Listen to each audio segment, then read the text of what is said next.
Neticami, bet 11. jūnijā jau apritējis gads, kopš durvis vēris tirzniecības centrs Dauga, kas īsā laikā spējis iekarot gan ogrēniešu, gan pilsētas viesu sirdis, un kļuvis ne tikai par lielāko iepirkšanās vietu pilsētā, bet arī par cilvēku tikšanās vietu. Patīkami, cilvēki daudz. Dauga mīl svētkus, tāpēc vienmēr gatava palīdzēt saviem apmeklētājiem, gatavojoties lielākiem un mazākiem svētkiem, gan tos kopīgi svinēt. Arī 11.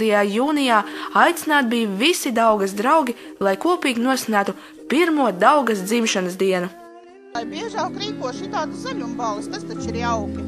Daugas dzimšanas dienas apmeklētāji arī neskopojās ar saviem laba vēlējuma vārdiem. Veselību un jai neslimo. Vai jūs zināt, ko šodien Dauga svin? Gada jubileju šodien svin. Ko jūs novēlēt Daugai? Turpināt tāpatās. Ko nozīmē tāpatās? Vēl turēties vēl vairāk gadus. Pasaka, Daugai forši? Jā, Kas tev patīk Daugā? Ko tu pērci Daugā? koženas. Dauga mīl ne tikai svētkus, bet arī iepriecina savus draugus. Īpašs pārsteigums bija sagādāts Daugas drauga kartes īpašniekiem. Ogres meža tehnikumā audzēkņi un daži no vadītājiem piedāvā nogaršot dažādas augu un lapu tējas. Jūs tā kā paši to visu esat sarūpējuši? Jā, tie ir visi mūsu pašu vākti, mūsu pašu mežnieku zāģētie kreisliņi un galdi. Tāpat tās piedāvājam dažādas lotiņas, pirti un, var sakot, daudz dažādas dārza mēbeles. Tu jau tā kā uz Jāņiem jau gatavoji. Nu, cenšamies, jā, cenšamies. Un šeit arī, piemēram, katrs tā var sagatavot, katram īpašo tējiņu. Jā, katrs savu īpašo varam arī maisīt un visu kaut ko tam līdzīgu. Piemēram, lai cilvēkam šodien būtu balīt tā, ka kājas nenogoš līdz rītam, kas viņam būtu jāuztais? Nu, es ieteiktu vai nu ozolu lapu vai arī nātras tēju.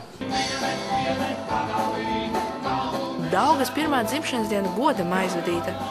Par to, ka šī vieta pulcē un priecē cilvēkus, un ka tā ir īpaša, liecina arī to cilvēku vārdi, kas Daugu apmeklēja dzimšanas dienā pirmo reizi. Nu, pēc lielveikala.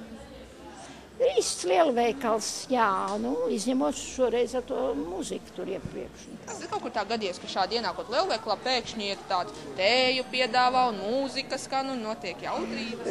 Nu, tā es neesmu, man tā nav. Es esmu redzējis kaut kur lielveikals, kur stāv kaut kāda spoža mašīna, kuru man nesevišķi iespaido, jo man nav šofertiesības.